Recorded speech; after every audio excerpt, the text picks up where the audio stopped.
எனக்கென வந்த தேவதையே சரிபாதி நீ அல்லவா நடக்கையில் உந்தன் கூட வரும் நிழல் போலே நான் அல்லவா கண்ணன் கொண்ட ராதையர ராமன் கொண்ட சீதையர மடி சேர்ந்த பூரதமே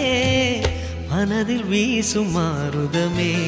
நன்றி சொல்ல உனக்கு வார்த்தை இல்லை எனக்கு நான் தான் மயங்குறேன்